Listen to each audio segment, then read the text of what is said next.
Maybe in a decade they take me out on a stretcher till I come back like Roman Reigns. Blood in my veins, still boiling and the pot finna bubble up. 10 blunts lit, I got the drop in the double cup. Bro, they know I'm at the spot and I'm finna fuck 'em up. Pearly gates waiting, but it's no heaven. Call me baby reverend, choke 'em out like Dan Severn, and my brother still bludgeon. We at the complex on a new day. Dressed in my ears, I look like Lupe. Yeah.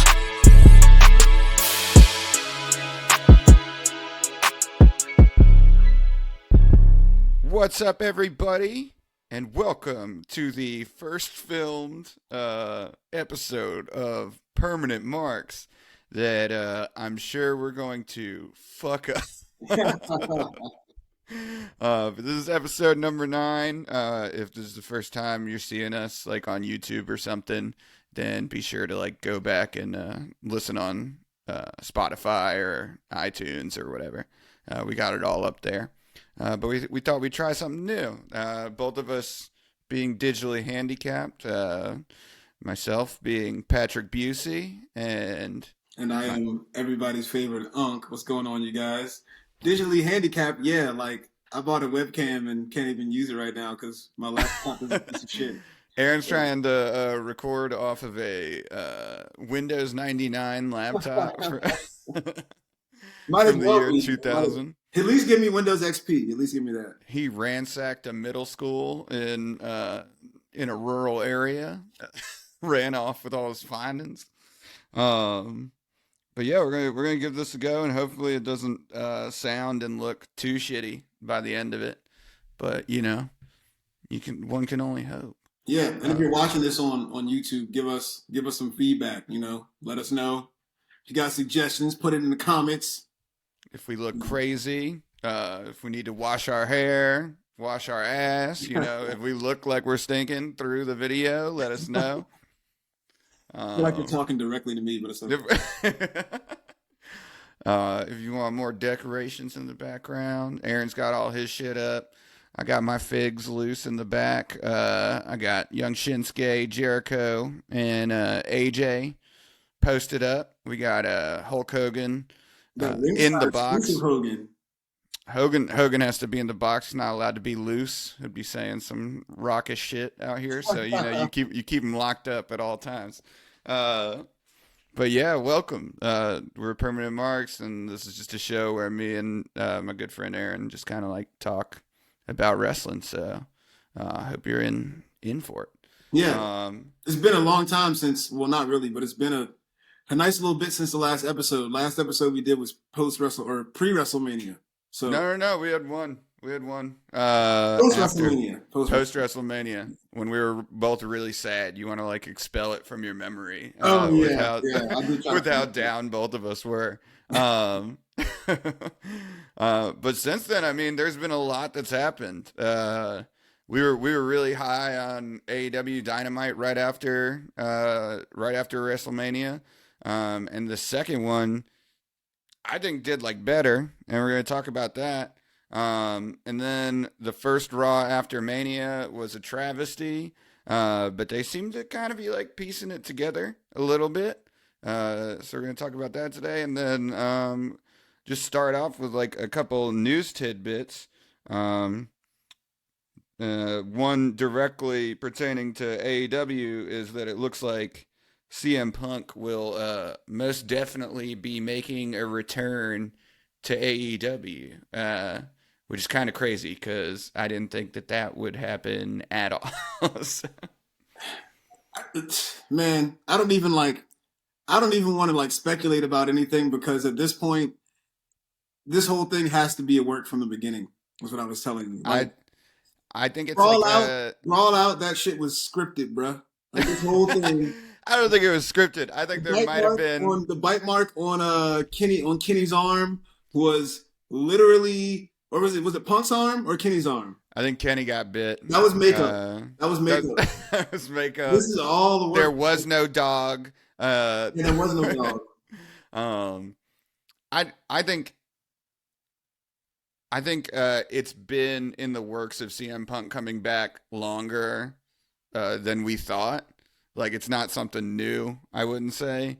But I by no means think the whole thing was a work. Like that would be some all-star storytelling, but then it's like also The only why reason take the elite off of TV when Kenny just came back for like 2 months, you know? Yeah, I mean, I So think as much as we both love CM Punk, I think he's proved himself enough of an asshole for like there to definitely be truth to what happened.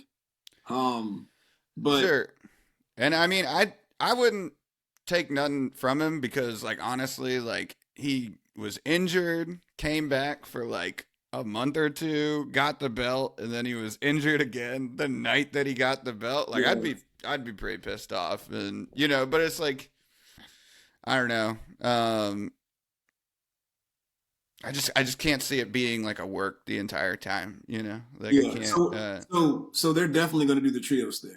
Like I think that regardless of if people want to work together, that's going to happen. If that doesn't happen, then Tony Khan is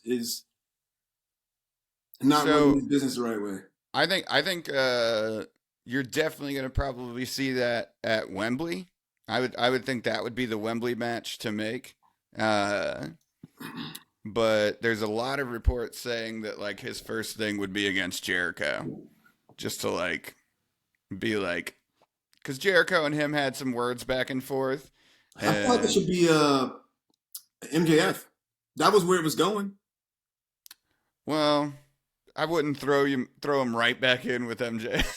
Yeah, you I mean you know, can like build that up, of course, but it was already built at that point because that was who was going to be his next challenger. well, Anyway. I think the reasoning behind like the Jericho would be to throw him back in with somebody and see if he stays. You know, like see if Right, right, he actually completes it with somebody that he might not get along with. right. That's like a test, yeah, And that's like all speculation too, but it's like that from a story aspect that makes sense. Like, and yeah, you would probably get some pretty good Jericho promos out of that, where he's like, I don't know, just making fun of like CM Punk for running away or losing his cool or whatever. So yeah, I could see some good stuff from that, but the timeline, I don't know how that works out because Wembley this year. yeah. It Is is that this they year. announced? It's this year. So they would have to like finish up the Adam Cole Jericho stuff that hasn't even really started, Yeah, uh, and then yeah. switch I over to mean that. that trios match definitely should headline that show, but I do think that there's also something to be said for it possibly being an MJF match that headlines that show. I feel like Tony Khan has been known to do I what think everybody says is the right booking thing and put the championship match on last, you know. I So think it would definitely be uh, the championship. I think it would be an MJF match last. I think You that would would have to have a culminate. big, but I could also see them doing something uh, big with a British person fighting MJF. Like I could see them doing like Osprey versus MJF or something like that. That's a good call. That's a good call. Uh, because and I mean we'll get to Rampage eventually, but like Rampage apparently when with the Wembley announcement and what they're speculating is that when Aussie Open was on, viewership went up to like 1.4 million. Really? So like people are like being Okay. like are people checking in because of like the British stars and Yeah. because I think Aussie Open is like even though they're maybe For Aussies, Australia. but I mean, you but got I Jay think they're White too. known in like Britain. You got Jay White And too. Like Jay White just debuted, you know. yeah, and So they were the IWGP tag champions. So with Osprey being such a huge figure over there, it could maybe lead to something. that'd be But a smart move to have Osprey on the show somewhere. Shit, I have mean, Zack Sabre Jr. on the show too. but Gotta have Zack look, Sabre Jr. on there. all right, you do have to have Zack Sabre You Jr. got on to. there You got to. in Wembley Stadium with the whole population of Britain in it, No knee pads watching at this all. man do 47 holds. Win with the headlock takeover, MJF style. You know. Yeah, it's just not the same as when MJF does. Yeah, uh, Punk. You know. Punk will be there. I mean, Punk. Yeah. There's been so much said about Punk in the last 2 weeks, I don't think there's really much that we can add to it. But I will say that I'm at the point now with this man where I'm just gonna wait and see. Like I don't want to try to predict anything. I don't want to, armchair book, because like we could wake up tomorrow and it could be Punk says he's never wrestling again. You know what I mean? Yes. I don't think it's gonna happen because obviously he has the itch. It seems like he knows he has unfinished business. That's what it seems like, and he knows that he's leaving money on the table. So that's good that he wants to come back, but I'm tapering expectations. I mean, I definitely agree with you, and that's why I think the Jericho route would be the best move. Like, yeah, what if you threw him in with MJF and he just gets like pissed off again? Yeah, like yeah. So that's a good idea. Start off slow. And it's also, I think, like a cool time period because you don't know what could happen. Like for that Wembley show, I mean, we're gonna have Mercedes fight Britt most likely at Forbidden Door. Damn. So you could have Mercedes on that show too. The speculation for that Wembley show is going to be crazy because the WWE fucking going crazy right now. So who knows? You might get Drew McIntyre popping up there. Good Lord, I don't think that's happening. Rare. But I mean, if Tony pulls something like that off, then But I mean, what is the McIntyre thing is still like his contract is up, so he hasn't been on SmackDown. I don't think his contract is up. I think that they're still negotiating, like they haven't reached terms yet. But I don't think there's a chance that McIntyre goes to AEW. Not AEW, but definitely would do that Wembley show if he was an independent person that Tony Khan could like throw money at. So see, here's the thing though.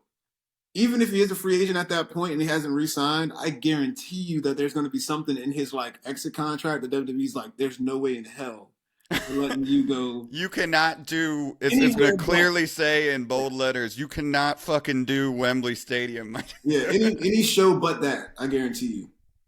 So yeah.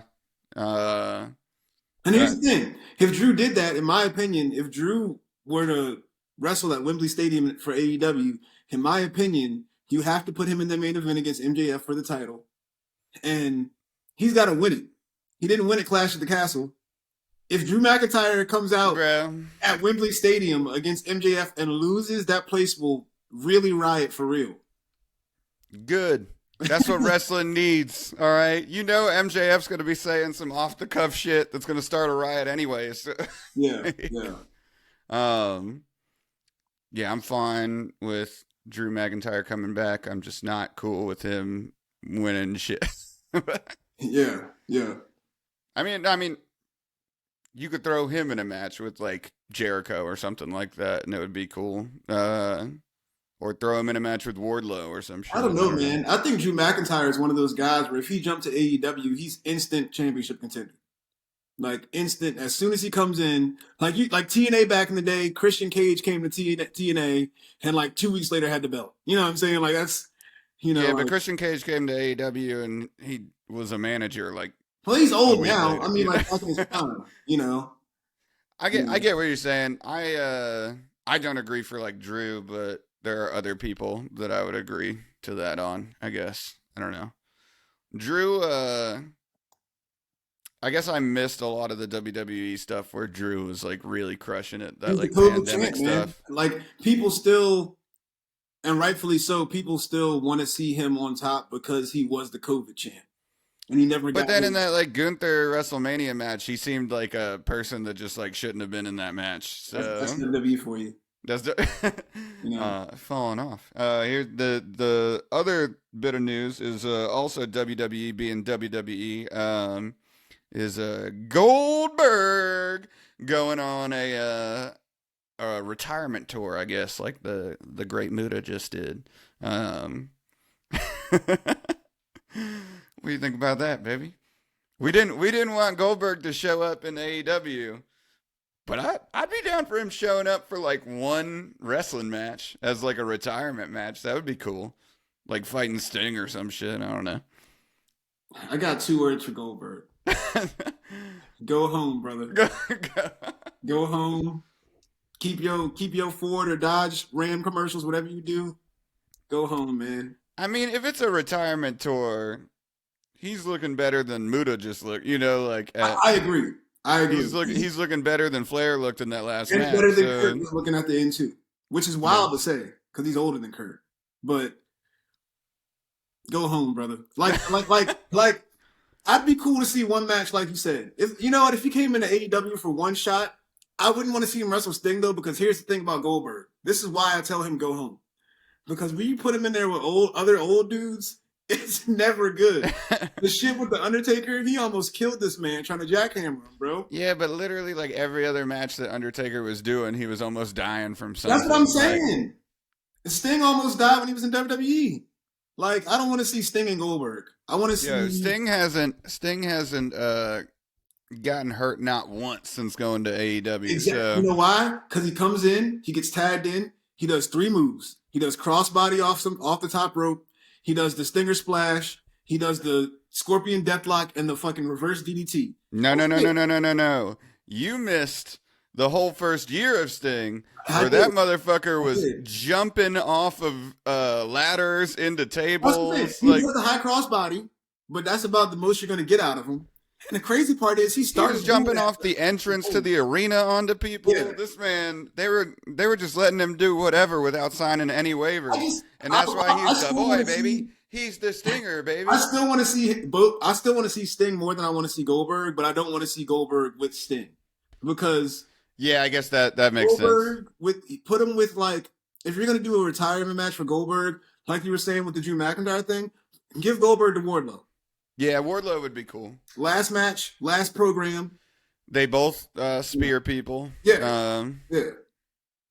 And Wardlow's a safe worker. He's not dangerous. You know, he's not going until he starts pulling out them swantons. He loves a good swanton. Yeah, but Goldberg got to go home, bro. I'm like that Undertaker shit. The shit with Undertaker was so bad. Like the shit with Brock and him was really good, actually. Well, his last match, I didn't see it. I'm sure it was fine, but that's what he is all pissed about, and that's why he's doing this. Was I guess him and Vince had like a handshake agreement that he would have a retirement match after he lost to Roman in Saudi Arabia. And then that never happened. So now he's like, I'm tired of fucking waiting. So let me go. Yeah, he is getting old. Do like 4 shows. Yeah, which is fine. Yeah, get him in the ring with Zack Ryder with a pizza cutter and pizza cutter. Moxley and Goldberg, yo. Moxley and Goldberg. That would be dope. That'd be dope. Goldberg used to fucking bust his own head open hard way anyway before just just them getting ready and they gotta come out like both bleeding. Mox being like, "What do you feel about barbed wire, brother?" Goldberg and Mox both have to be bleeding before the match starts, like walking out, like already concussed. He's got Goldberg's walking out with fucking 3rd-degree burns on the side of his face from the sparklers. Yeah, go home, Goldberg. Rather than actual pyro, you know, they buy some actual fucking go home. I'm talking shit, but I will say, like, even though I want Bill to go home, I will say, man, like, in comparison to a lot of our other heroes that we were watching growing up, he hasn't made himself look as bad as he could in the past 6 years or so. He's done a pretty damn good job. The Brock stuff, yeah, I agree. It Brock was stuff good. And Kevin Owens had a good match. Like, him and Roman had good matches too, you know? Well, yeah, I mean, if he went out on that Roman match, then that was his last match, so he's looking okay. And he felt bad about the Taker thing, you know? Yeah. He looked sad about it. Was it that match that he got concussed in? Yeah, he got concussed in that match. That's right. I think he what did he do? He dropped him out of the jackhammer or something. Well, I think he ran to the turnbuckle and hit his own head on the turnbuckle like a dumbass and concussed himself. Yeah, that's right. And then he couldn't lift anything. Jackhammer and almost killed that man. And Undertaker was like, I don't know where I am anyway. You know, like, yeah. 2 dudes not looking good. Yeah. Yeah. I mean, I'd see it. I'd go out of my way to watch like Goldberg's last matches or something. Yeah, I'm talking shit with me too, for sure. Yeah, everybody would watch it. He's fucking He's gold, But bro. go home, Bill. You can go home. Go. You He's good, got a big man. home. He's got kids that have seen him wrestle now. Get him. What they should do, and it won't happen, but they should get him in the ring with William Regal to recreate that first match where he couldn't wrestle at all. I don't think William Regal will get cleared by any country or any promotion to Wembley wrestle. Stadium. Wembley Stadium. That is true. Walking full circle like Ontario. And now that Daddy Vince is back in charge, his role as like Triple H's right hand man might be gone. So I don't know, because I guess Triple H is now the right hand man. He's become the William Regal. You mean Triple H is Vince's jerk off hand now?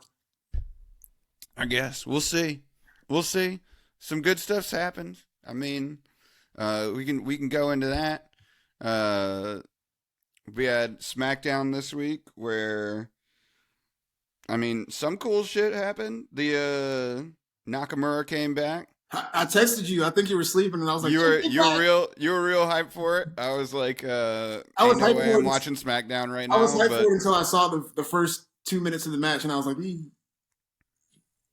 well, wasn't it a squash match? It was a squash, so it was fine. But did you see that spot where I think it was Madcap Moss tried to like dump Nakamura, and he like just kind of slumped off of his back. I was like, hey, Nakamura a little rusty.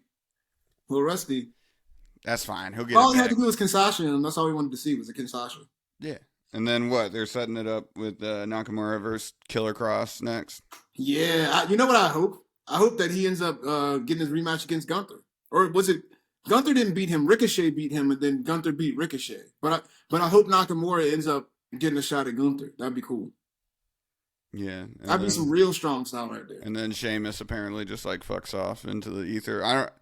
I wish Sheamus won something out of all that, but yeah, I'm cool with it moving on. WrestleMania is always like all right, we did that, let's move on kind of thing. Yeah. Which is what's been pretty cool lately, I think, about everyone. You have been seeing them kind of move on, except for like the main storylines, but everything is progressing for sure, so that's good. Yeah, LA Knight losing again. That man can't catch a break. I don't understand, like I get him losing because he's a heel, but to Xavier Woods, like, why can't he beat Xavier Woods? I mean, we were just talking, I think, last week about like how much we love Xavier Woods, and I guess, are there any other New Day people that are like around right now? Big E still is Kofi hurt? Because Kofi hasn't been on TV.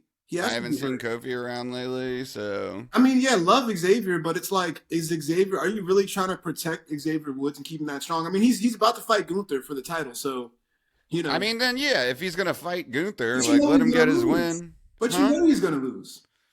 What if he wins, though, bruh? I wouldn't be mad because I like Xavier, but it's like, I don't know, man. I just feel like they're really missing the boat on LA Knight. He's hot right now.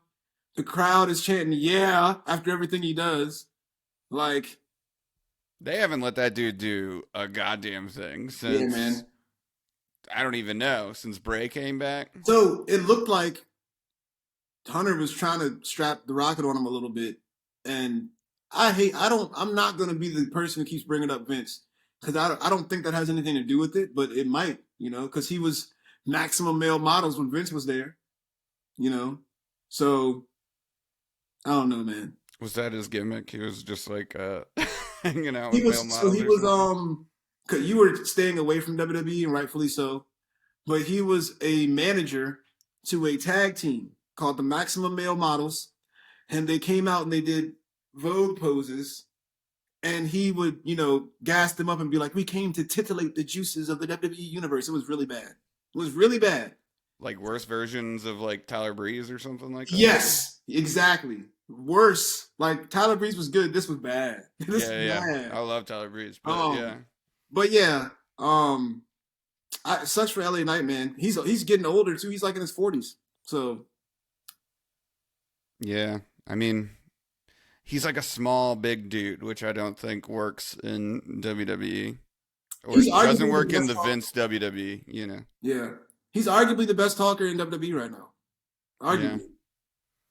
And if Big E comes back, that just takes small big dude. Like there is no other small big dude spot. Like it's just it's just Big E, baby. Big E, aka Apollo Crews with charisma. Yeah. So when is the Gunther match supposed to happen? I think it's this week. It's on SmackDown. Yeah. Okay. The LWO stuff is great. After I thought that was just going to disappear. I hate the reasoning for it. I hate that it's all because like Bad Bunny got attacked or something. But these dudes really fucking care about Bad Bunny, national hero or something. But like everybody is going all out because you had them go off on the Judgment Day, and then on Raw there was a bunch of LWO stuff just mixed in with everything, mixed in with the Usos, mixed in with Judgment Day. I guess LWO is fighting the Usos at Backlash. No. Or is it Judgment Day at Backlash? Judgment Day, I think, because the Usos. Okay, yeah. Sammy and Kevin with Riddle. Okay, yeah. Yeah, shout out LWO, man. That's, you know what? I love all those guys. Joaquin Wilde and Santos Escobar and Zelina when she was with Andrade was awesome. I love all those guys. I've always wanted them to get a push. This is a rare instance, besides with Cody, because Cody was better than I expected it to ever be. This is a rare instance of WWE where these lower mid-carders got way more than I thought that they would get. Like, you got Rey Mysterio leading you in the LWO in 2023. You can't ask for much more if you're those guys. So, no, I think it's cool, and I think it'll like further establish them as like bigger things in the WWE. Santos Escobar, he's like WWE's version of what's the dude with the long hair in AEW that is Roosh. He's like WWE's version of Roosh. Like that dude. I thought he fucking like was. I thought Roosh was on like a different channel the first time I saw him, like coming out because they got the same build and they wear the mask to the ring or whatever. Tassels. And the tassels and everything. Yeah. But that dude surprised me. Like a really fucking fun to watch wrestler. And him with Ray is great. I don't really know the other guy. Joaquin Wilde. Okay. So I wasn't watching NXT much when they were there. My little brother was, and he used to always talk about Santos and Joaquin. So I haven't seen much of Joaquin Wilde, but I've heard he can work as well. So, you know. And then Zelina. Is that her name? Zelina is criminally underrated as a manager. Criminally underrated. Yeah. I saw like stuff with her and Andrade when Andrade was in like just getting to the main roster, I guess. Because were they together in NXT too? They were. Yeah, I think they were. Yeah. Okay. So with the Johnny Gargano stuff, she was around and doing heel stuff. Every time Zelina's on commentary, I love it. She's great. That's cool. I'm excited to check out more of their stuff. Hopefully they're not on SmackDown because SmackDown's like the one show that I don't want to fucking watch. But Fridays are hard, man. SmackDown and Rampage. But Rampage is 1 hour. Exactly. It's like quick and done. Yeah. But now there's going to be a second show. You hear that? I heard he's trying to do a Saturday show. We didn't even talk about that. Apparently he's going to do a brand split is what I heard. Is that true? Like exclusive to certain shows? I think it's exclusive to Rampage and that Saturday show. So whoever was on. So maybe like that'll be a way to bring up more Dark members or whatever. Huh? And then Dynamite will just have everybody? I mean, I feel like Dynamite's been doing a better job of like focusing on the bigger stories. There was, I guess this week, what made me happy, kind of goes against that. But what made me, we'll talk about it, but the Rampage storylines going into Dynamite actually like worked really well this week. But yeah, just finishing up.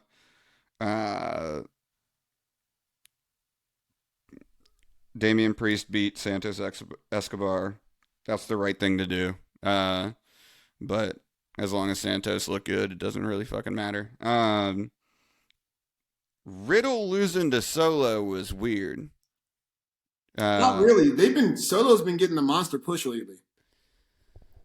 Yeah, He but made it like, in Raw and SmackDown, won both. I don't think he's lost a singles match since he's been on the main roster. he lost to Cody.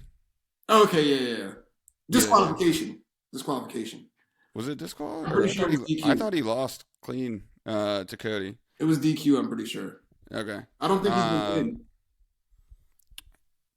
I guess they did lose on Raw, right? But No, he won. that was as a team. The tag team match they lost, yeah. The tag team match they lost. Yeah. Um, I'm cool with Solo getting a push still. I just thought it was weird that like you invested all this shit in Riddle and he loses the first match. Riddle's whole comeback has been weird. When we get to Raw, we'll talk about that more because Riddle's whole comeback has been really weird.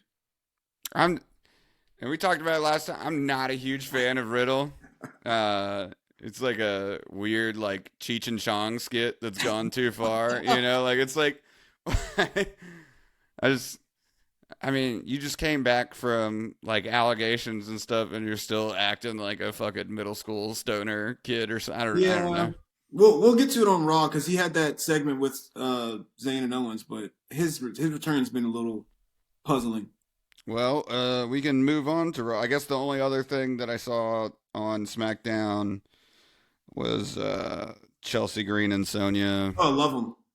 Interrupting Liv and what's her name? Raquel. Right. Oh, shout out to them for winning the tag belts. Well deserved. Yeah, no, I'm stoked for them to have it. I still don't know basically anything about Sonya and Chelsea Green. So Sonya, Chelsea Green's still new, but Sonya has been putting in work for a long time, and I'm glad to see that she's finally getting, a storyline at least. I'm cool with Liv and Raquel having those belts for a while, though. Yeah, definitely. Like, Liv just got off of her championship run, which means, like, she should still be strong, even though they've treated her like shit since she lost the belt. And then Raquel Rodriguez is just, like, a phenomenal wrestler that I want to see get propped up, like, way higher. So, yeah. I mean, that's pretty much it for SmackDown. Then it went into Raw, which I was pleasantly surprised at. I guess last week was pretty good too, but I was kind of hesitant because it was also everybody had been like not there because of the flights or whatever. Yeah. So I was like, oh, Vince just got caught in Connecticut or something, I was like, Triple H was like, let me fix some shit while I can. But no, I thought it was pretty cool. You had Bloodline show up at the start, Judgment Day interrupt. Getting to see them interact is really cool. I was kind of like blown away at how this like fragmented Bloodline stands up against Judgment Day now, because I feel like Judgment Day is so fucking strong that it's like they should be like bossing around the Usos and Solo right now if like Roman's not here, rather than like helping them or whatever the fuck they are doing. But they still kind of were like defiant in the whole thing. Whatever like issues I had before of like who's the leader of this between like Finn and Rhea is like, that's all gone now. It's just we know. Rhea's the fucking leader. I like how and that just shows how great of a story the Bloodline story has been, because they've kept the Bloodline strong, but also showed the vulnerability within the group more lately. But I thought my favorite part of this segment was when Paul didn't want to stand in front of Rhea, and so he like moved himself with Solo. And then like Rhea's like bucking at Solo. Like this whole episode, there was multiple times. So, and this goes to my thing about Rhea right now, because I thought about this before Raw, and I was like, she just won the title. There's really no one in the women's division that they're heating up for her. She hasn't had a match since she won the title. And that's always kind of dangerous when someone comes off a hot title win and just doesn't do anything. But they're doing a good job of keeping her hot, because between this segment when she was bucking at Solo, who's the big bad enforcer, and the main event when she gave Owens that lariat and Owens flipped. Dude, that fucking lariat, I was like, Owens I sold feel that. Yeah, Owens sold that like this is the lady right here. Like, yeah. Owens is like, I've been wanting to do this shit since I got here. Yeah. No, yeah, I was kind of, I don't know. Dom is great right now as a heel. I don't think he's hurt by anything. They followed up really good with him. Finn and Damien, I don't really know what they do. But Damien finally got rid of those goddamn stupid ass braid hair extensions, bro. Thank the fucking Lord. Bro, I watched all of Raw. Didn't even notice that. I was bro. I must have like been so happy that I just was like, oh, I'm gonna watch this. Me and my girl every week talk about how stupid that shit looks, and I'm so happy. Well, it's just so funny that you're like supposed to be like this dark like goth group, but then you have like this rave aesthetic now because he has fucking bright lime green hair extensions and purple hair extensions. It's like the same. It's like the same hairstyle that my like 13-year-old cousin asked my aunt for her birthday. And you could only purchase it at Hot Topic. It's like, we only have these extensions at Hot Topic. I did like Finn's new shirt. I saw that. The Finn 14 staples or whatever. I didn't even notice that. Yeah, it was like in the Stone Cold Steve Austin writing. It said Finn 14 staples. That's cool. So it was cool. There hasn't really been any like follow up to all that either. I guess Edge hasn't really like appeared, has he? Which is weird because he won. So like, maybe they're just like keeping him now clear until like Christian comes back or something like that to do like a last run. I don't know. Yeah, that's another news topic we didn't touch on much, but just speculation. That's just speculation. Yeah, I mean, Christian's just starting off that Luchasaurus stuff with Super Shredder Luchasaurus. So I think that'll go for like a little while at least, you know? Yeah. I don't fucking know. But I like it. I enjoy it. The vignettes are cool. They're doing some cool vignettes. Yeah. You had another Solo win after that, which was Ray and Solo. Which I'm just like, it's cool seeing Ray. It's cool seeing him all the time. And yeah, like you were saying, like in this leadership position. Yeah. Because I feel like most of the 2000s or like the 2010s, Ray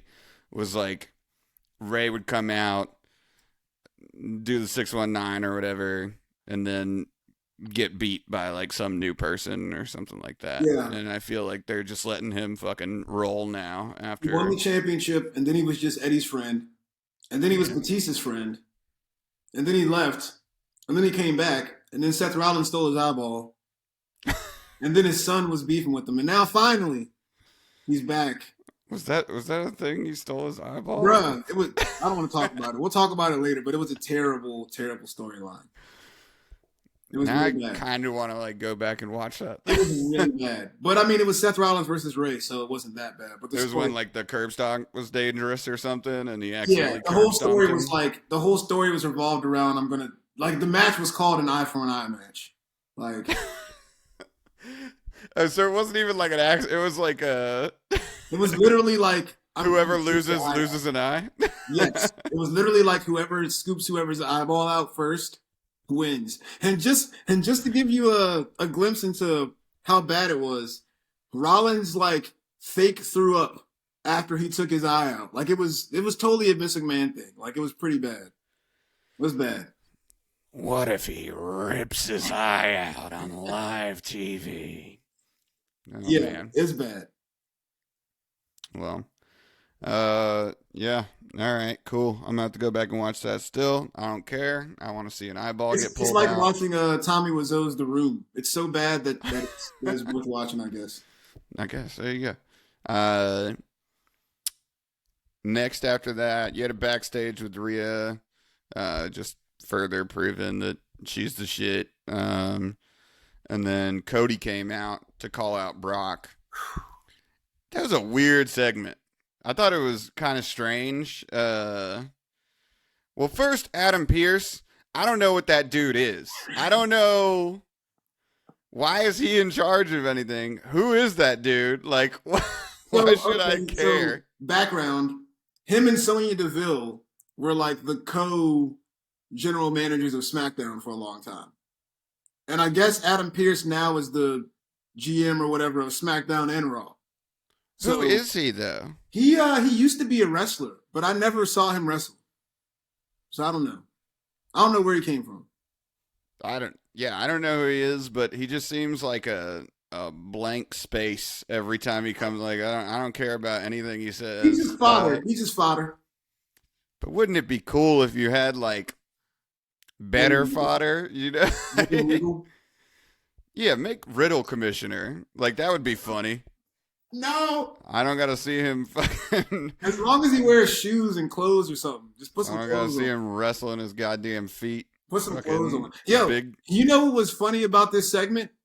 What the fuck was up with Brock's jacket, bro? That's what I wrote. That was like the first thing I wrote.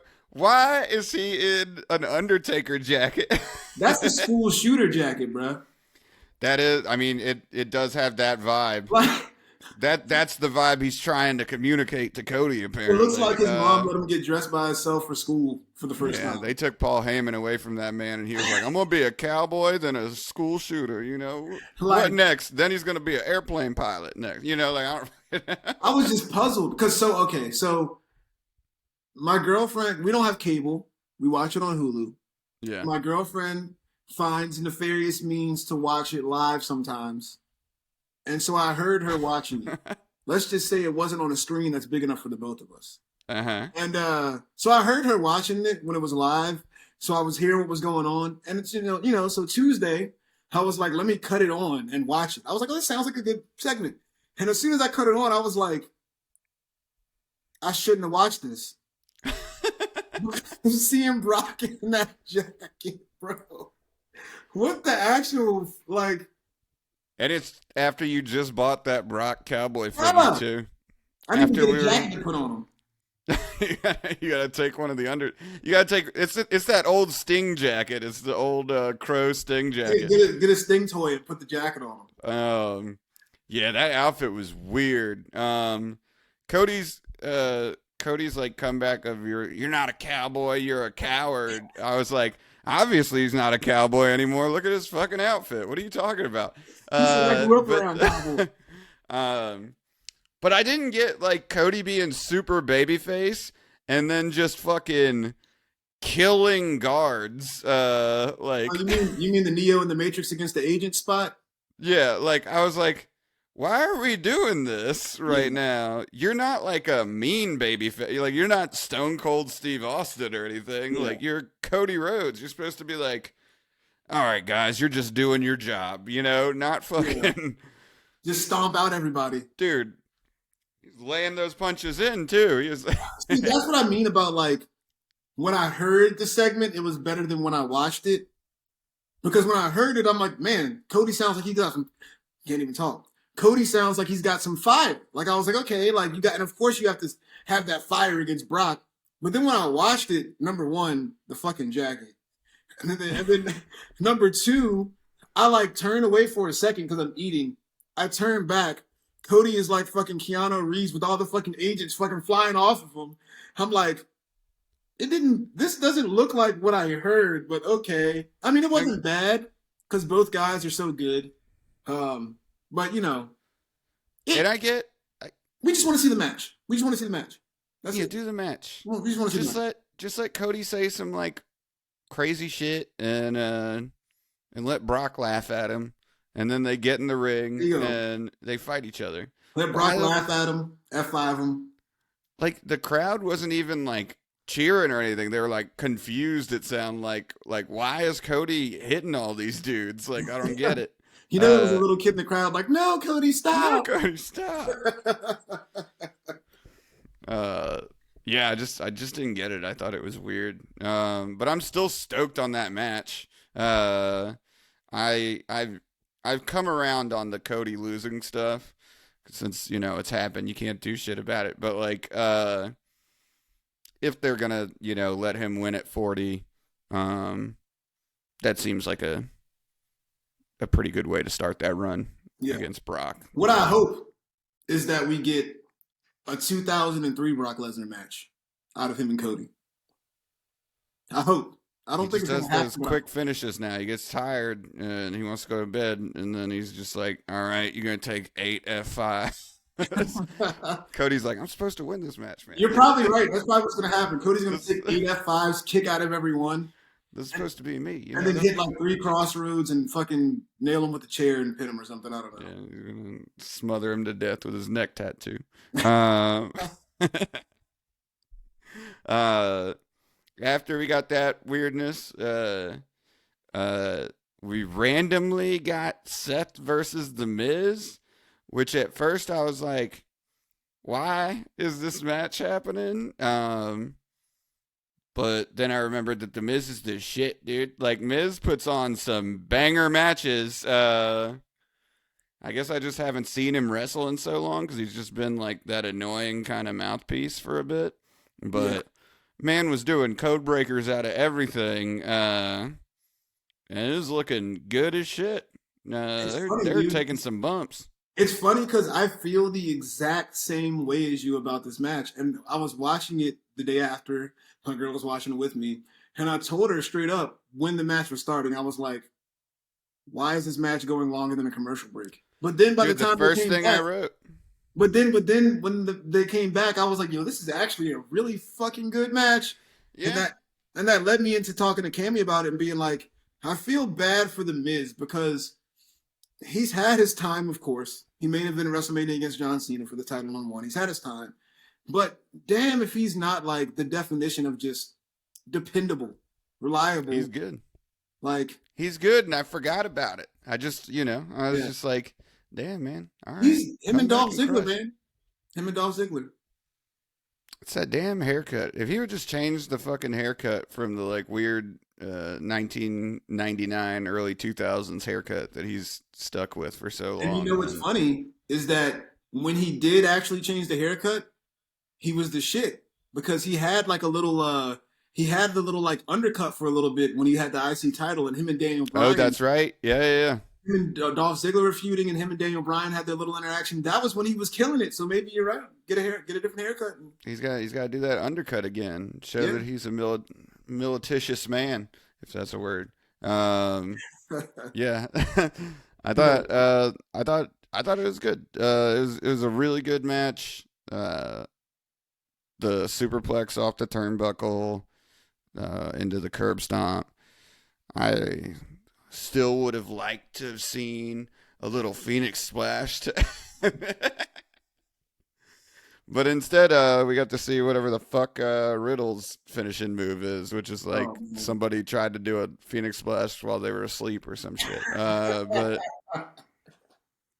yeah, getting to Riddle, then it was like this weird Sammy KO Riddle thing in the back, where he was wearing his 420 bro shirt.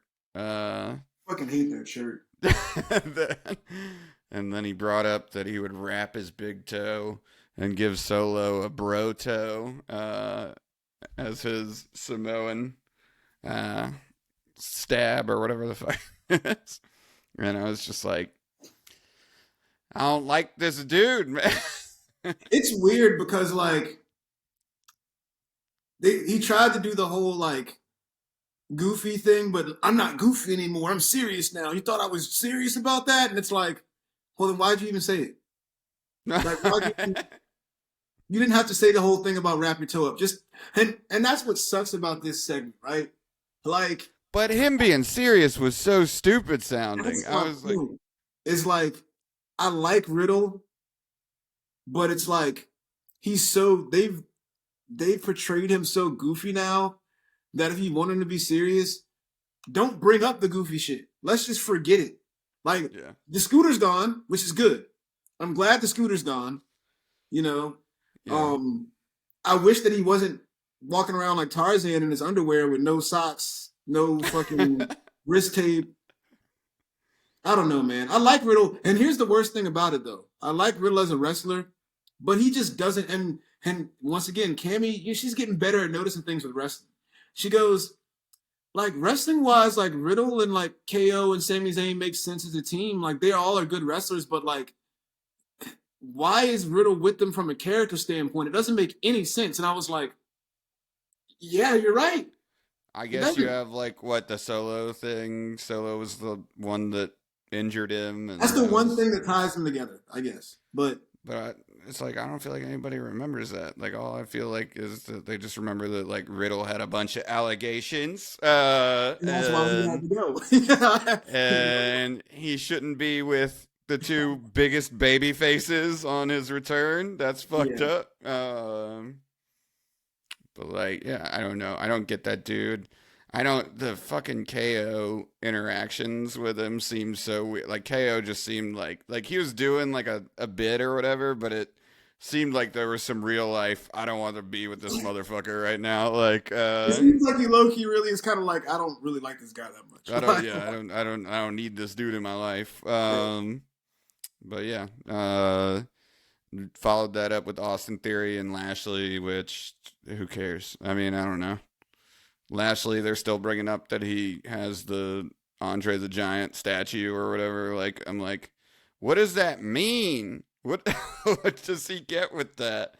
This is like for like what, like 3 pay-per-views now. He's been trying to get the U.S. title for whatever reason. And then that big dude came and hit him. Bronson Reed came out and hit him. I like Bronson Reed. And hopefully they feud now, and I don't have to see him fight Austin Theory again. Yeah, because that match is whatever. Where do you think Theory goes from here? I don't give a shit. I hope. That U.S. title, man. That U.S. title is becoming. Give LA Knight to fucking Austin Theory, but they're both. Maybe you'll see that. Maybe you'll see that on the draft or whatever that's coming up. I don't know. No. Good. Because LA Knight's on SmackDown, right? He's a SmackDown dude. Yeah. Are they still doing it like that, where like you can't come over? It's 2 very different shows, but not really. Okay. Turn LA Knight face. That's what they need to do. Turn him face. Whatever. Fuck that. The best thing happened after that, which was Trish Stratus coming out and ripping a promo that I thought was great. Went a little long, but who gives a shit? I thought it was so good. Yeah, she just was like oozing confidence and just seemed like, because you always get like, you'll get like Lita or you'll get like an older like legend up there, and you can tell like kind of the confidence is gone, like. Or even you get like some of the younger wrestlers today, and if they like miss a word or miss something, they kind of stumble for a second. I feel like she kind of like repeated herself in like 2 parts, but you couldn't even tell because like she just fucking walked right over it and just kept going. It was like, I'm Trish Stratus, I'll do whatever the fuck I want, and it was awesome. So I don't know. What did you think about that? Like, I think that might be the best promo of her career. Yeah, it might be. I mean, when she hit the I'm not your childhood fantasy line, I was like, woo, woo, woo. She's preaching. She is, and especially after how horrendous that tag match was last week. That was so bad. There was a spot where, talk about like being confident. That's some OG shit what she pulled, because there was a spot where she hit her little leg scissors in the corner, and Becky blind tagged and was supposed to do the leg drop and then pin. But when she hit the leg scissors, she went for the pin. So Becky's up on the top rope, and Trish is like, and like moves real quick. And I was like, oh man, this is really bad. Like, this is like bad. I don't even remember that because I liked the turn at the end of it. So the turn was all that mattered, though. The turn was all that mattered. And then this is great. And if they're just going to do a singles match, you ain't got to worry about that shit. So, dude, I love that promo. That was a great promo. That was a great promo. And the what chance? She quelled the what chance? Dude, she was like feeding off the what chance. Yeah. Like she was setting up the, the punchline to each thing until after the what chance got to like the fullest, and then every time she did that, she got like the big boo that she was looking for. So it worked. Oh, speaking of which, to anybody watching or listening to this, I want to start a trend. Instead of what, we all have to chant, yeah. No more what. Let's chant, yeah, and get LA Knight over if we want to see him do some shit. I think this LA Knight thing that you're looking for ain't gonna happen, but I could see him taking that US belt. That would be cool. That'd be cool. I could see that. You know, I don't know. Yeah, I'm stoked to see what Trish does with Becky after this. You know, you'll see a leader run in and like try to save Becky, but I would love if fucking Trish steamrolled Becky and then like went and fought somebody else. Also, Lita, just like I told Bill, go home. go home, Lita. You gotta stop talking to these legends like this, man. Go home, baby. Stop hurting their reputations with your go home. I love her, but she gotta go home. None of them are that bad as, you know, Muda was looking or Flair was looking, so. Yeah. Until we get to then. I mean, we were all cheering Rick on when he was going out there, so. I don't know. Rick might have been moving better than Lita. That's wild. That's wild. I don't know. I'm gonna take that away from you and move on. The last match was Sami, KO, and Riddle versus Judgment Day. It was a good match. Everybody did every move that they know. And we said at the start, Rhea with that fucking just powerhouse lariat on KO, and that man did the best flip in the air to sell it for her. Yeah, I don't think he's ever sold a clothesline like that for somebody in a long time. So, yeah. That was definitely the biggest part of the match for me. And then Riddle wins with the floating bro. That's what it is. Is everything a bro? Like everything that he does? Bro kick, bro punch. Hey man, bro assault record. When you need him. Hopefully far away from Riddle's ass. Hopefully, you know, Randy comes back and crushes it. Usos came out, and then LWO came out, and you just had everybody in the ring. And I thought that was like an awesome setup for Backlash, you know. Yeah, Raw WWE's where I'd like it to be. I think right now, like I'm enjoying it. And after WrestleMania, I thought I never would again. But that's fair. But I'm enjoying it. Yeah, it seems like it's doing pretty cool. I don't know. I think the two biggest questions. Backlash is. I think the two biggest questions for me moving forward is like, who's Rhea's next opponent, and what are you doing with Austin Theory? Yeah, who would Rhea fight? Rhea's SmackDown, so who's on SmackDown? Sonya or something? I don't know. It seems like they're really focusing on the tag division, which is good, but I guess we'll see that when the draft happens, because I feel like Rhea will come over to Raw, since she's I think more popular. Like Bianca had a match on Raw, but it wasn't even on the Hulu version of Raw. Yeah. So, Rhea's in like the bigger spot right now. So, and story wise, in a bigger spot too. Like I don't know what Bianca's stories are, but you know, she's Bianca. She's great. And yeah, I would like to see her in a better story. And then Austin Theory, whatever. Please get somebody that can shit on him again on the mic. That would be great. Yeah. And then moving on to my favorite show that is crushing right now, I feel like. Rampage, a step back, but, you know, from WrestleMania, Dynamite, Rampage, and Dynamite, we're all like pretty solid. I thought. Oh yeah, they were 3 for 3. They were 3 for 3 the first 3 shows for sure. Swerve's getting a little shine. On like starting out with Dynamite last week, and we're doing this right before Dynamite tonight. You had Swerve wrestle Darby in just a crazy ass match, which is every Darby match, I guess. But him and Swerve, they've done like 2 matches now in AEW, but I guess they were like really big on wrestling each other before AEW, so they have like a history of that. They put on just like absolute bangers. Everything you wanted to see from Swerve. Swerve lost, which I thought was weird because of like the push that they're giving him again. But he kind of fixed it with coming out later in the show and like shitting on Keith Lee. Well, you got to keep Darby strong right now for the whole pillars thing. That too, but I would have been fine with like some tomfoolery, like Brian Cage getting involved or something like that. Why are Keith Lee and Swerve still feuding? They never like finished it. Really, they never finished it, but I don't even think anybody cares anymore.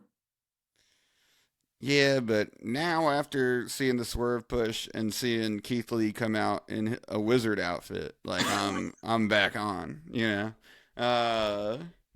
No, I don't know. I mean, I'm cool with it. I'd like to see them do like a definitive finish to it, especially with all the pillars kind of wrapped up in this MJF stuff right now. Yeah, for sure. And then maybe see Swerve fight one of them. Yeah, that'd be cool. I don't know. That'd be cool. After that, you had Sting do a fucking promo on MJF. Beautiful. Every time Sting grabs the mic, I'm like, I don't know what the fuck Sting's going to say. AEW's been fun because Sting will just like sometimes be like kind of dark Sting and then sometimes be wearing, you know, the crow makeup, but then just be Surfer Sting, you know? Surfer Sting.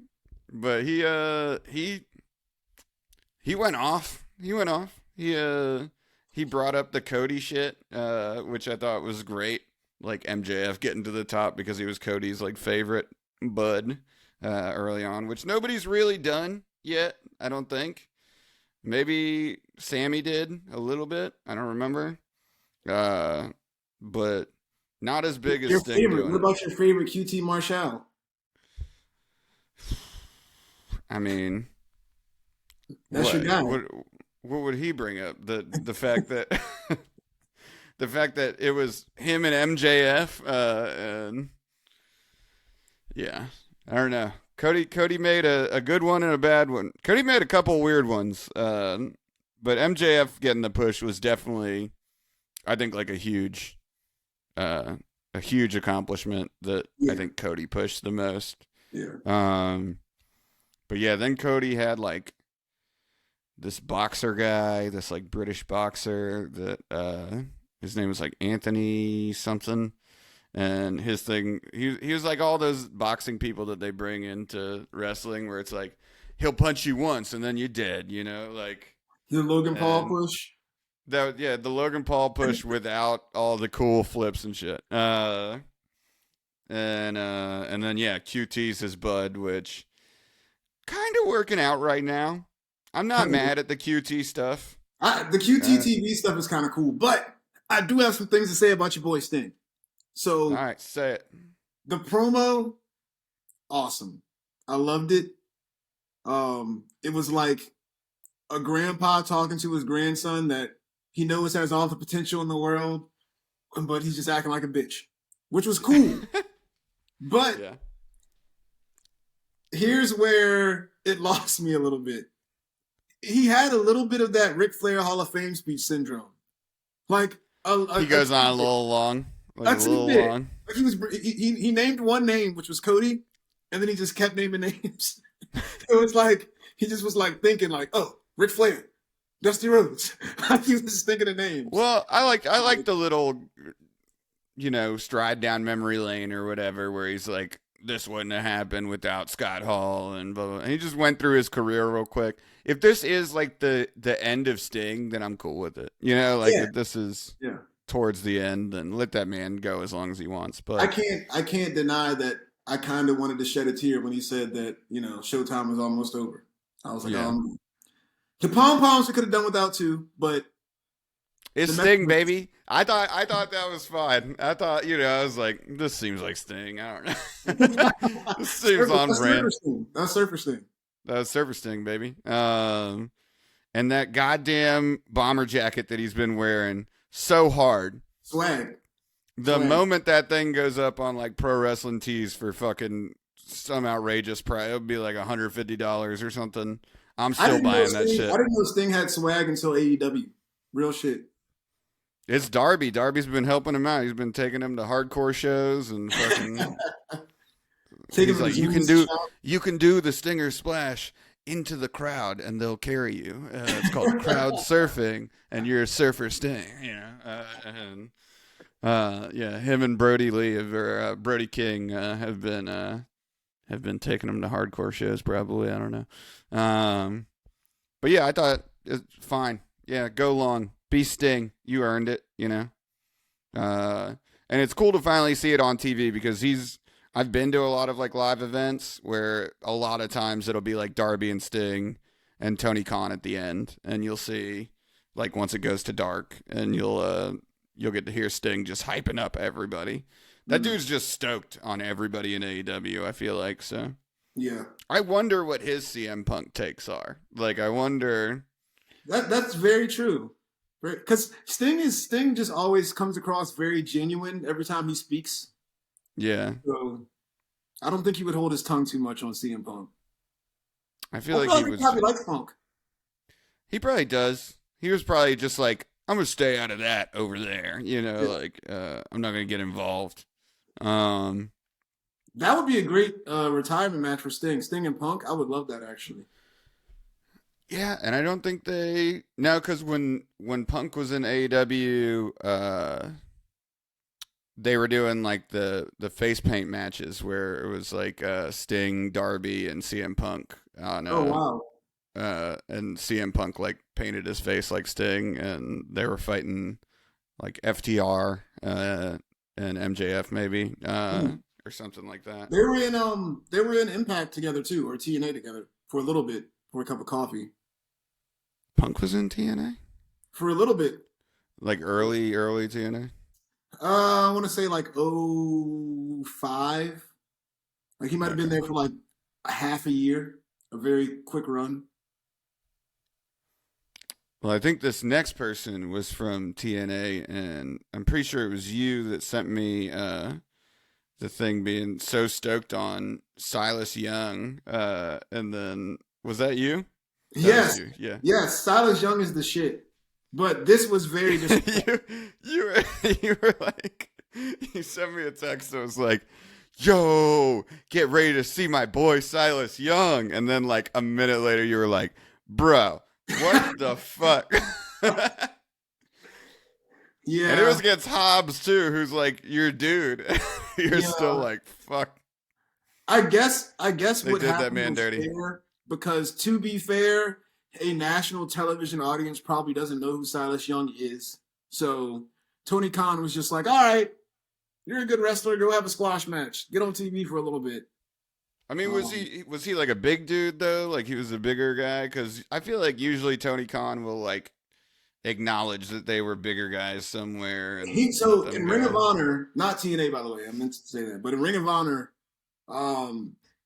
when I was watching Ring of Honor, he was kind of coming out of being a player, but he was a tag team guy. He was in a tag team called the Beer City Bruisers. And his tag team partner, I forget his name, was this like humongous dude, like big viscera sized dude. And he'd come out to the ring with a fucking keg. You know what I mean? Like, but they were sick. Silas Young is a great wrestler. He had some good matches. He had a feud with Dalton Castle.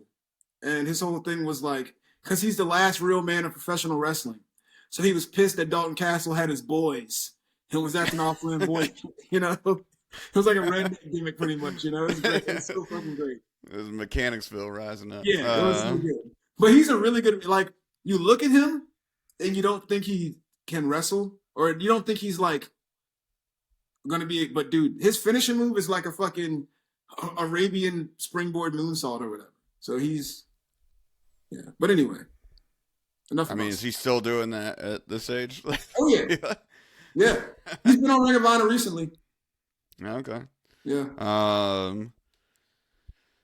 Orange and Buddy Matthews, that was great. Orange goes hard. I would have been fine with Buddy Matthews winning. I don't think Orange really needs any belt. He's Orange, so they are really like making Orange strong right now. I mean, he's always been pretty strong, like since AEW started. Like he's been in that like top position. He never wins it, but he's always like in these big long feuds. Like him and Jericho did stuff for a bit. And Best Friends always gets jacked up like pretty high too. Hopefully, I think this was his best match he's had in this run that I've seen. Like the match with Jeff Jarrett was good. I like that match, but the finish of this match was perfect because the whole time I was watching it, I was thinking if there's anybody that like should beat Orange Cassidy right now, Murphy kind of makes sense, right? I would have been really cool, yeah. The finish was cool because wasn't it like a random like roll up or something like that? Like yeah, it was like they did the like hurt hand thing, and it was cool because like he goes for like the final Superman punch, and you think he's like everybody's like woo he's gonna get it, and then Murphy just does like the stop thing and. Orange just like whiffs it so hard. I thought it was pretty cool. Yeah, little roll up's fine. Murphy doesn't, or I guess Buddy Matthews in AEW. But Buddy doesn't lose a goddamn thing in losing that match, and it's cool to see him wrestle longer because you don't get to see him wrestle as much as you'd like to, I guess. Outside of just getting his shit in the trios match. You gotta go home to mommy every night, man. He needs energy.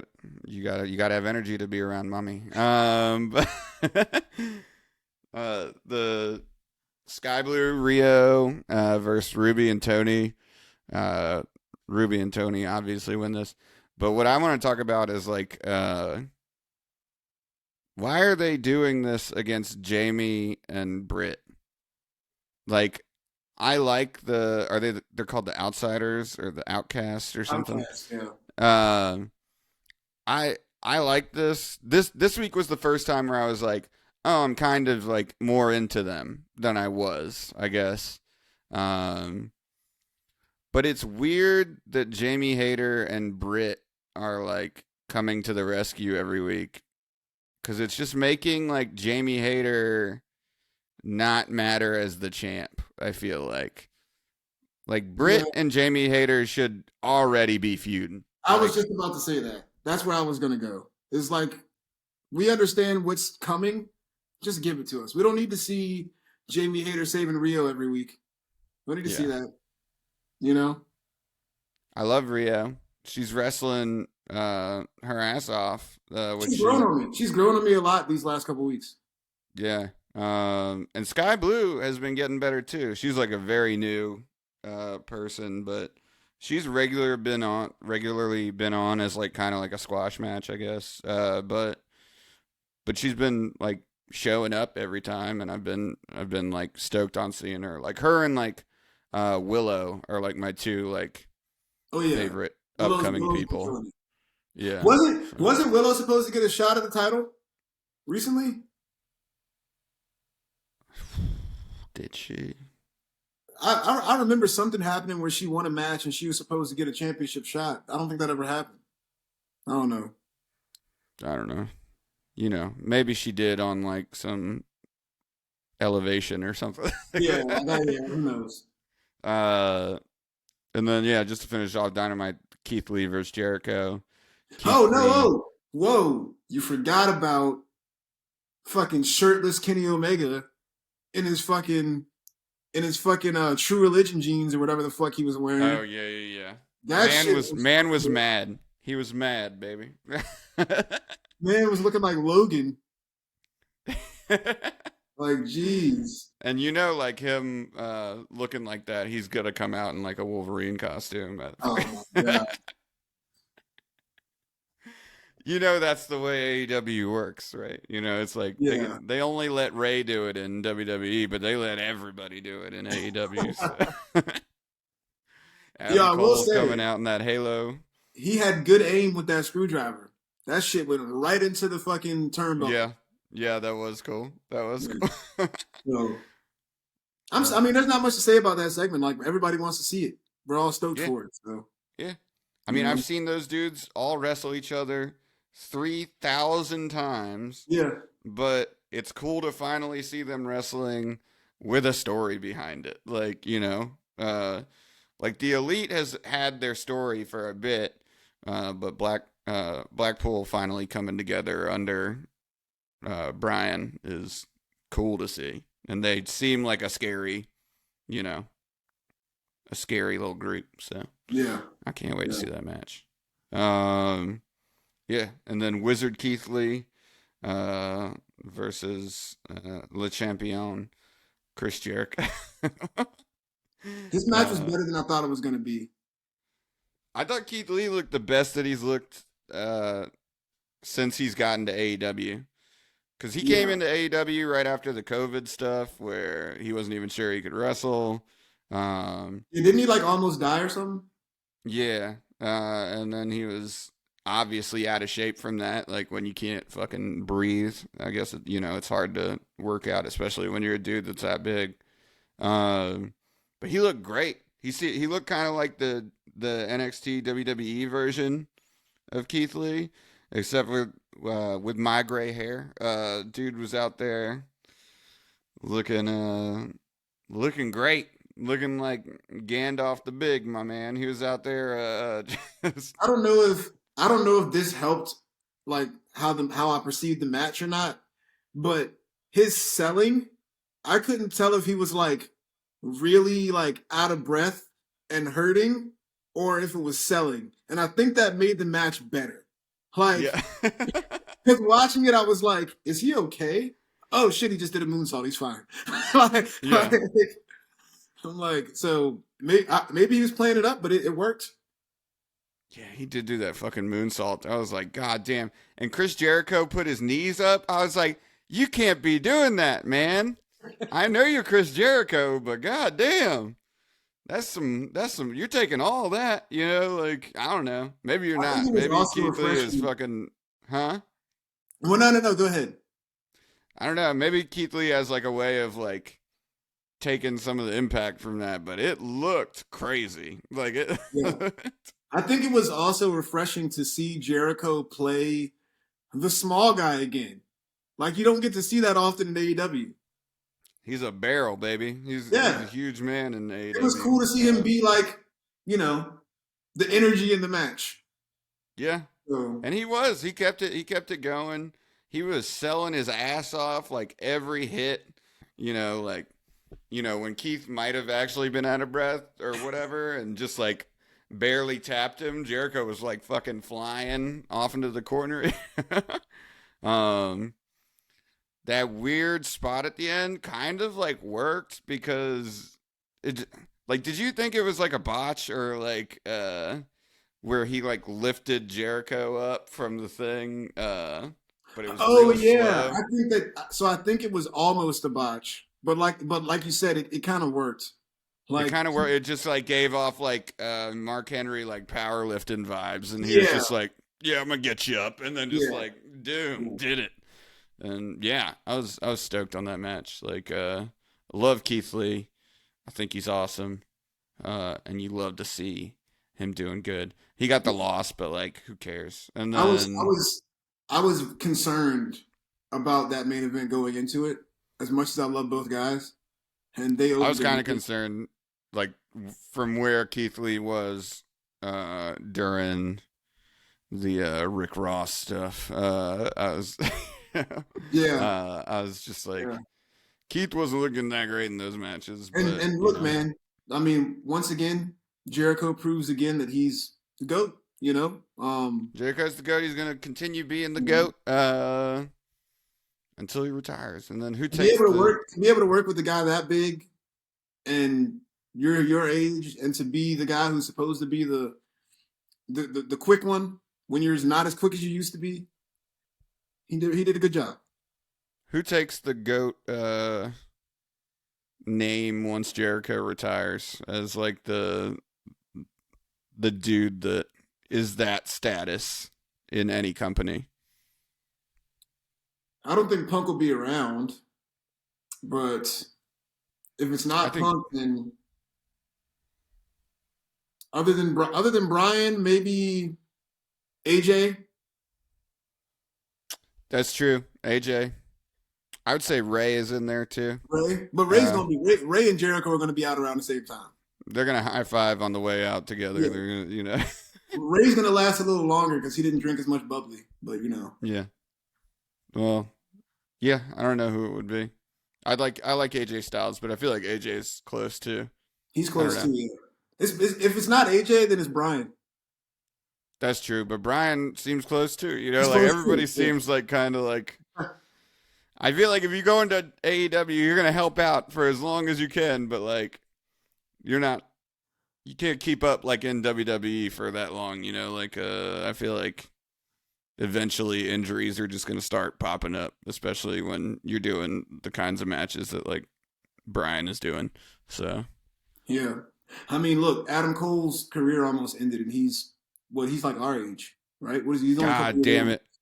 I fucking hope nothing bad happens to Adam Cole on this next run. Yeah, Give that Adam man the Cole, belt. he can't be a day over 34. He might be 35. I can look it up. Let's see. He might be 35. Adam Cole, baby. Because Cody's 35, 36. Damn. Adam Cole is 33. Yeah, I'm saying so. He's about our age. He's got that same pepper hair as me, though. I'm like, what Yeah. are you doing, man? What? I guess he just almost did die. So, yeah. He's just like, what's up, baby? Yeah. Dynamite was awesome. That was good stuff, and that leads to the Jericho Adam Cole stuff. Adam Cole came out to help Keith Lee, and Swerve came out to shit on Keith Lee, I guess. But yeah, I'd be down to see Adam Cole and Keith Lee tag team together. That'd be awesome. Let Adam Cole just run around, kind of like the Swerve dynamic, where Swerve just kind of like did everything, and then Keith would come in to powerbomb like all 6 people in the ring or some shit like that, Yeah. But yeah, Dynamite was sick, and then Rampage last Friday. We'll just do like a quick run through because there was some cool stuff on Rampage, but yeah, I mean we said earlier the best friends Chuck and Trent versus Aussie Open match got like the biggest rating that AEW's seen in a long time. It was a really good match. It was good. I'm stoked on these Aussie Open dudes now. Like I'm Me like too. I Me want to see too. what else they do. They've been doing stuff in Ring of Um, Honor too, and their stuff in Ring of Honor's been good. So okay. All right. Yeah. Whenever I get to that show too, that's another show which I would love to watch. But goddamn, there's so much wrestling. it's 2 hours, and I've been meaning to like. Eventually, guys, we'll have a whole episode about Ring of Honor. Hopefully, We'll do. I'll catch up completely on Ring of Honor, and we'll just But do one one thing I episode will on say Ring of Honor. is that it's too long. It should not be 2 hours. Yeah. It shouldn't be. Yeah. That seems like a solid hour thing. Yeah. Get Dalton Castle out there, get Claudio out there, and make Mark Briscoe drool on somebody, and then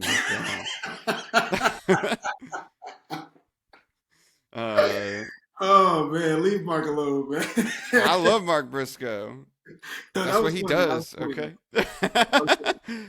Okay. Mark Briscoe's fucking awesome. And I love that they're doing like this weird story with him also on Rampage where Yeah, I Double like J and that. Jay Lethal are like, "You're our bud. Come hang out with us." I like that.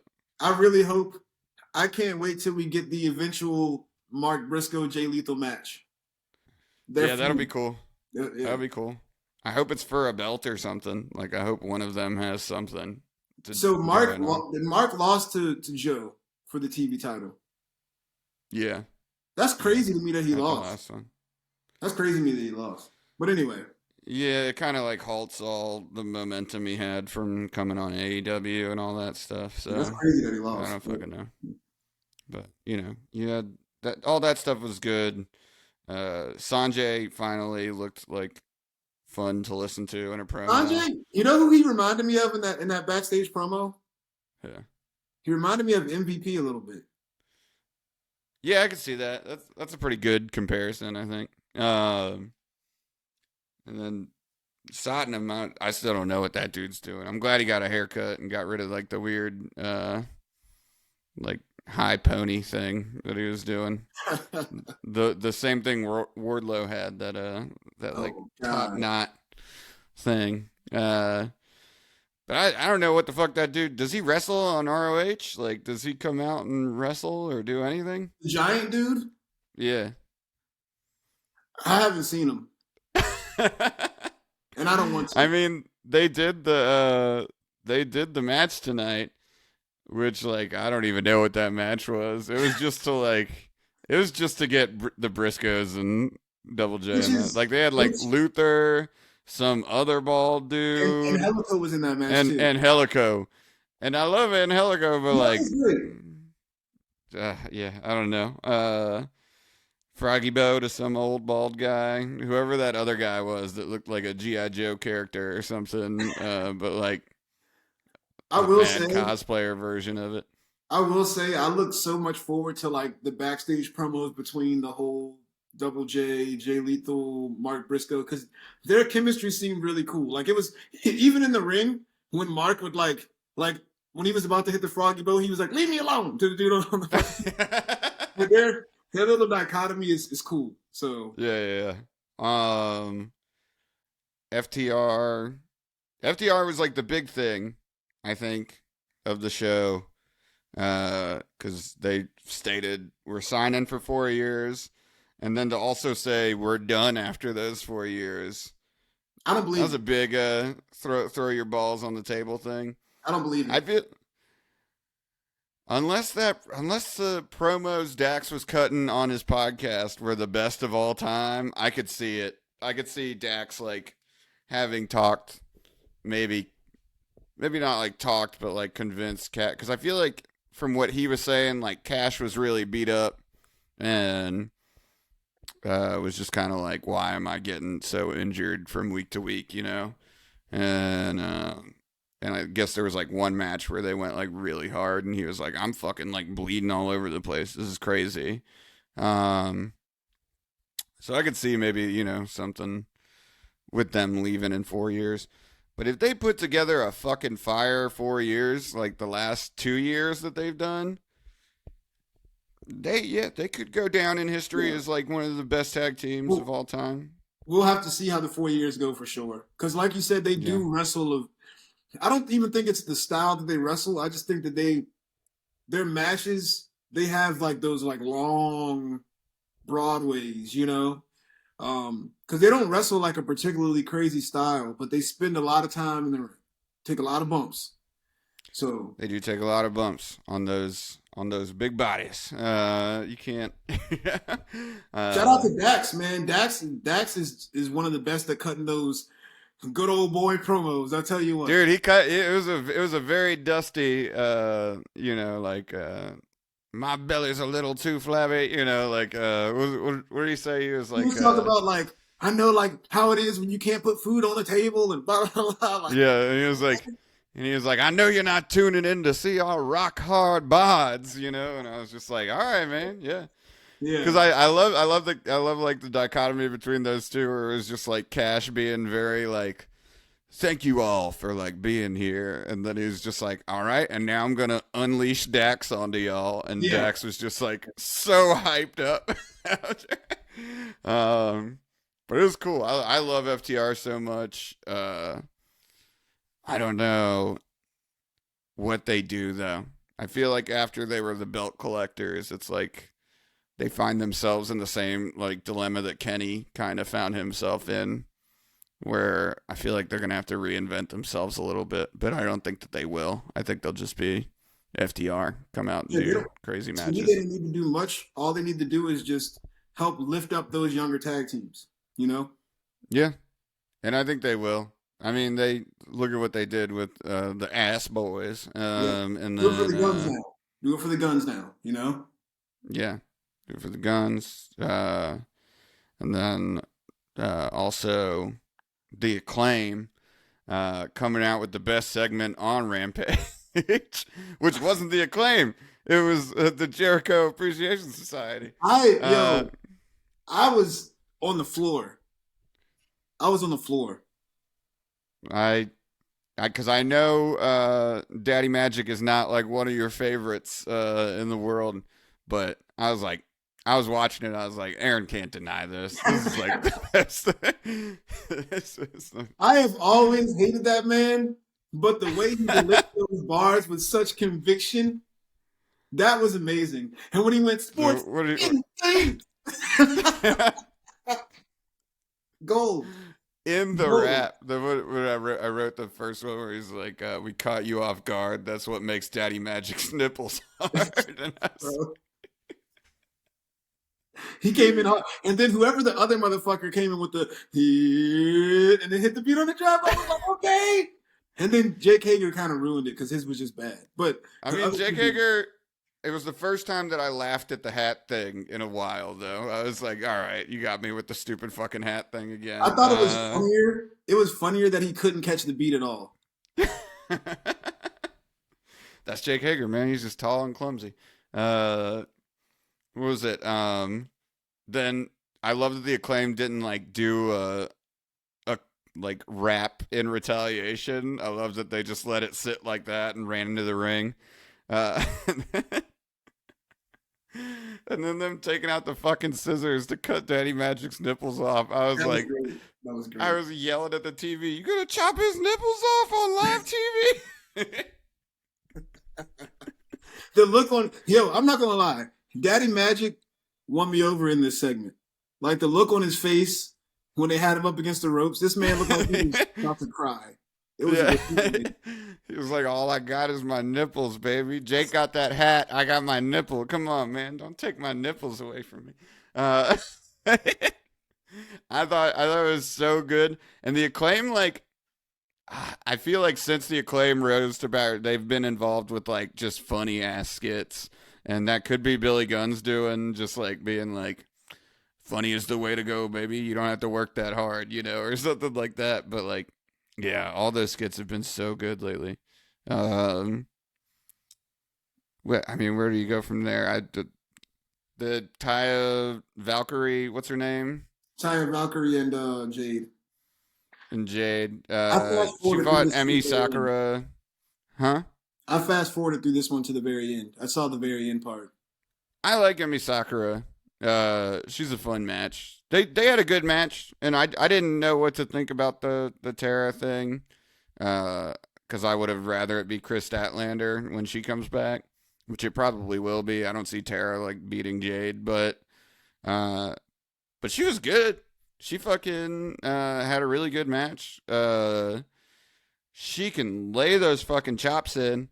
Like she chopped the shit out of Emi Sakura, and it sounded as good as all the dudes' chops. She a big girl. Her and Jade have the same finisher, I guess. Yeah, the little chicken wing thing. Yeah. Yeah. So can't wait to Yo. see what. I will say, so I fast forwarded to the end just to see Jade's run in. And Yeah. when Jade hit that pump kick, let me tell you, bro, I'm not a big fan of a thigh slap, but that was a perfect thigh slap. And she Yeah. had no shoes on either. So it seemed like it was really her foot hitting her face. Like that's a moment where a thigh slap is like that was. Dude, Jade goes hard. Look, that's what I'm saying. Jade in the ring with no shoes on versus Riddle in the ring with no shoes on.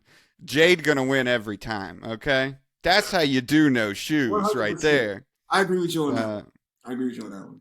God damn. And then the last match was Jungle Boy versus Shawn Spears.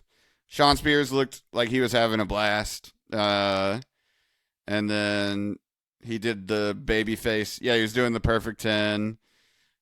Obviously, Jungle Boy won, but at the end, you would think, because AEW's been pretty much only a heel, but rather he did the like handshake and he did the like strap kind of thing to Jungle Boy, and I was like, I hate to tell you, man, I don't think Jungle Boy's getting that belt. No But time it soon. was no time soon. But it was cool to see him having fun, because I feel like he's been a very background character in AEW, and more times than not, you didn't really get to see him wrestle that hard, or if you did, it was like in a squash match or something. Yeah, he showed But some good fire on the pre-match promo as well. yeah, he was just like, I had a kid, man. What do you want from me? Yeah. I mean, Yo, so I've been meaning to ask you about this too. Just a quick thing on Sean Spears. Did you see yeah. the photo that was floating around of him recently with like long hair? Yeah, I saw that, and I was like, it must be fake, I guess. Right, because I saw this match and I was like, we got, but who's doing AI depictions of Sean Spears out there? that shit Like, I looked don't real. know. That shit It did look real. real. He looked real jacked off in that picture. But I don't think that was him, because he looked pretty much the same, but a little beefier. He was in good shape for him. You know, like that mohawk. He don't need He had that a mohawk, baby. man. He had a baby, so you gotta gain a couple pounds. And you have a baby. You don't need that mohawk though. Nobody Yeah, needs that mohawk. just go bald. Just go bald. Just, Let it go. You got a beard. well, just, Just shave it. I mean, if you're growing that mohawk pretty good, then just grow the rest of your fucking hair out. I don't know, like. You still, if you can grow like this, you still have enough of a hairline to like make it work. You know, like no one's gonna be mad if you have a Vegeta. No one's gonna be mad. Yeah, You know, yeah. You just you look got like a cul-de-sac, Vegeta. then that's a problem. But if you got a Vegeta, go for it. I'm getting a little Vegeta. I'm getting a little, you know. Yeah, But Vegeta's fine. yeah, that's this week. We're gonna go watch Dynamite. This is our first video one, so tell us if it was ass. We had a lot of catching up to do this week, so usually we'll have like a little more fun. Do some like quizzes, have some guests on. Yeah, and just be a little looser than this. But we had to. It's right after WrestleMania, so we just had to like go through everything and kind of tell everyone how we're feeling. But yeah, definitely check in and let us know if you're into this or not. I don't know. Yeah, man. Make sure you guys like, subscribe, comment, all that good stuff. And yeah, keep those marks permanent. Work hard like you're training for a world tournament. Exactly, baby. And we'll see y'all next time on Permanent Marks. Later.